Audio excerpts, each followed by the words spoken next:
오늘은 깨진 창문 이론에 대해 알아봅니다. 먼저 사전적 정의입니다.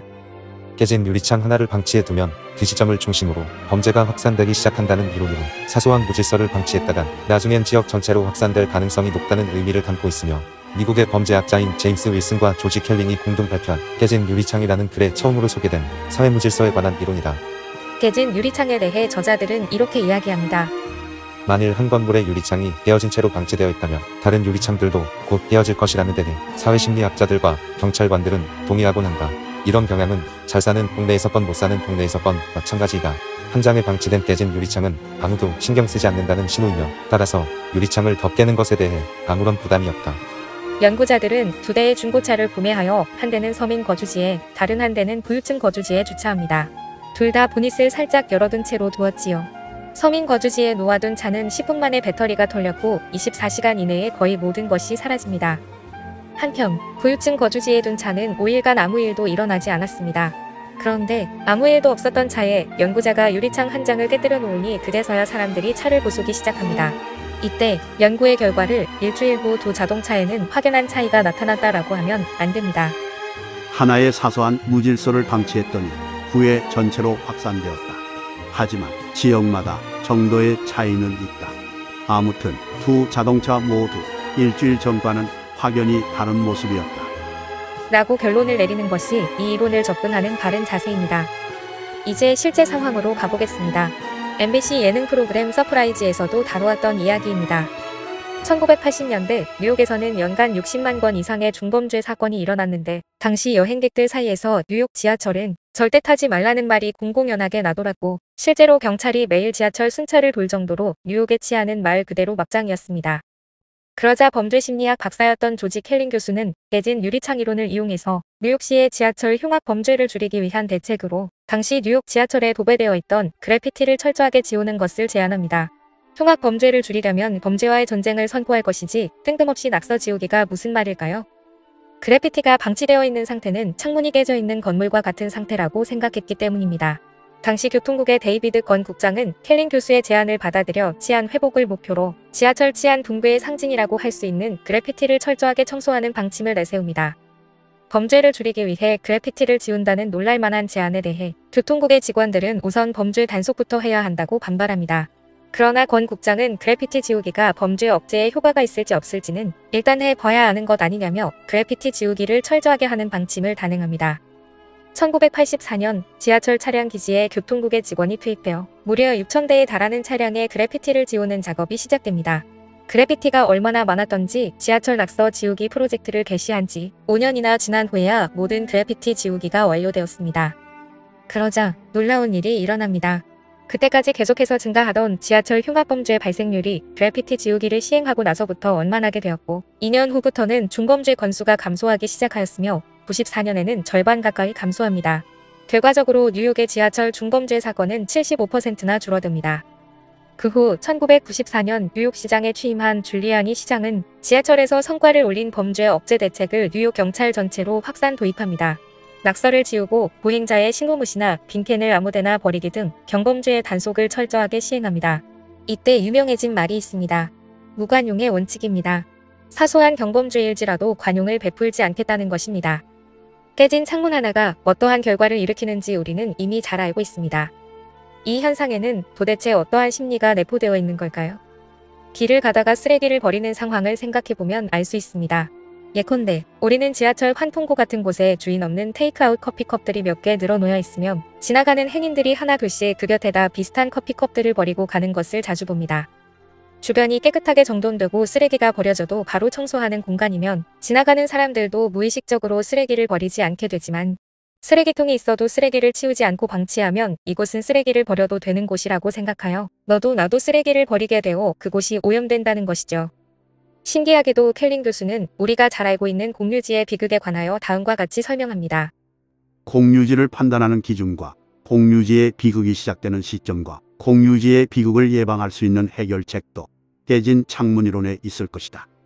경제학적 관점에서 접근하면 함께 사용하는 공유지에 손상된 부분이 방치되어 있으면 이는 현재 적극적으로 관리되지 않는 쉬운 먹잇감이라는 신호를 보내는 셈이므로, 만일 낙서나 쓰레기 투기가 관리되지 않고 있다는 인상을 보여주게 되면 공유지는 급격히 파괴됩니다. 당장 문제가 드러나지 않아도 한번 임계점을 돌파하기 시작하면 그 이후는 돌이킬 수 없는 사태가 일어날 수 있다는 뜻으로도 풀이됩니다. 다시 말해 문제를 빨리 예방하고 혹시라도 문제가 드러나면 그 원인부터 제거해야 합니다. 계속 문제를 방치하면 최악의 사태가 발생할 수 있습니다. 모든 이론이 그렇듯이 깨진 창문이론에도 수많은 반론이 있습니다. 경범죄 단속과 중범죄 예방 사이에 뚜렷한 상관관계가 존재하느냐에 대한 것이지요.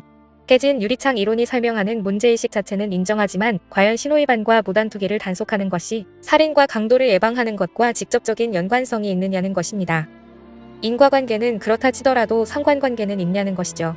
우리가 백그라운드 1권에서 배웠듯이 인과관계는 필연, 상관관계는 개연입니다. 만일 인과관계와 상관관계도 아니게 되면 남은 하나는 우연입니다. 다시 말해 우연의 일치일 수도 있다는 것이죠.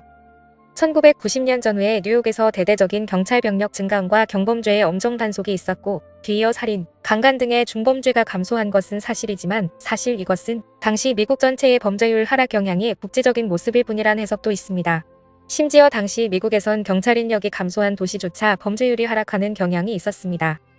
미국의 경제학자 스티븐 레빗의 주장에 따르면 이것은 1970년대 낙태 합법화 덕분에 할렘가의 신생아 수가 장기적으로 유의미하게 줄어든 것이 가장 큰 원인이라고 말합니다.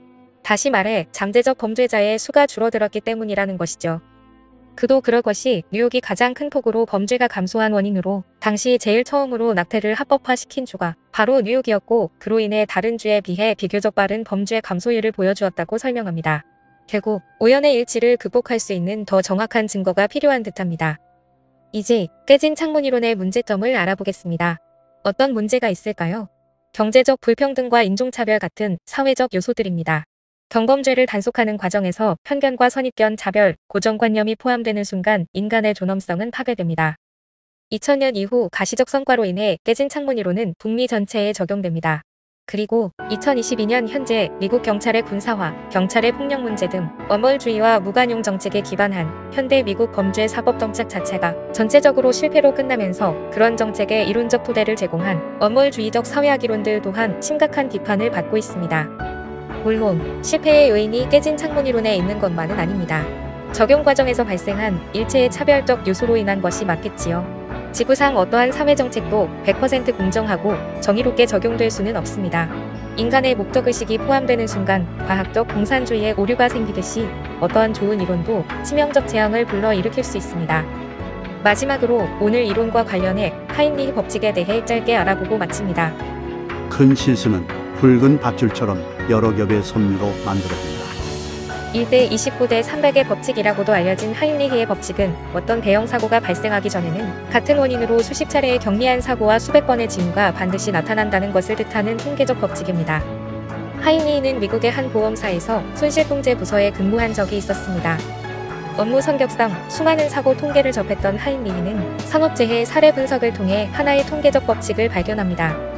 그것은 바로 산업재해가 발생하여 사망자가 1명 나오면 그 전에 같은 원인으로 발생한 경상자가 29명, 같은 원인으로 부상을 당할 뻔한 잠재적 부상자가 300명 있었다는 사실입니다. 즉, 큰 재해와 작은 재해, 그리고 사소한 사고의 발생 비율은 1대 29대 300이라는 것이죠. 단, 여기서 중요한 것은 숫자 자체가 아닌 산업재해와 그 징후의 비율입니다. 이는 대부분의 참사가 사전에 예방할 수 있는 원인을 파악하고 수정하지 못했거나 무시했기 때문에 일어났다는 것을 보여줍니다. 큰 사고는 우연히 또는 어느 순간 갑작스럽게 발생하는 것이 아니라 그 이전에 반드시 경미한 사고들이 반복되는 과정 속에서 발생한다는 것을 실증적으로 밝힌 것으로 큰 사고가 일어나기 전 일정 기간 동안 여러 번의 경고성 징후와 전조들이 있다는 사실을 입증합니다. 다시 말하면 큰 재해는 항상 사소한 것들을 방치할 때 발생한다는 것이지요.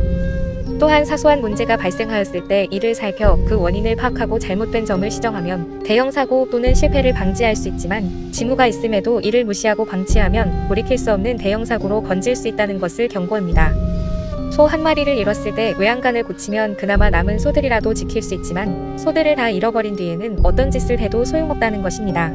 때문에 하인리히 법칙은 현장에서의 재해뿐만 아니라 각종 사고나 재난 또는 사회적, 경제적, 개인적 위기나 실패와 관련된 법칙으로 확장되어 해석되고 있습니다.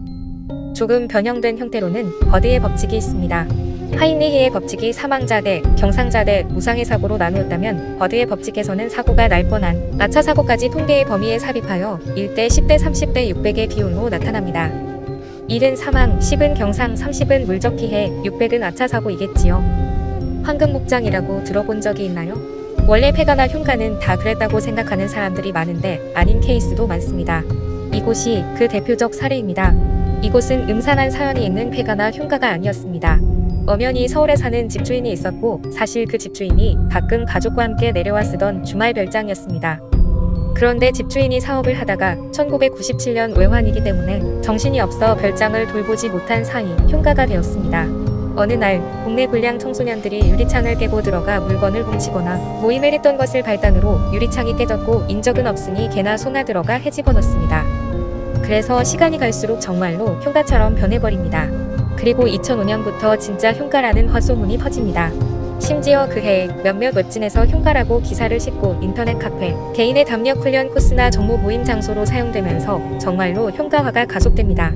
깨진 창문에 괴상한 예를 보여준 셈이죠. 수고하셨습니다.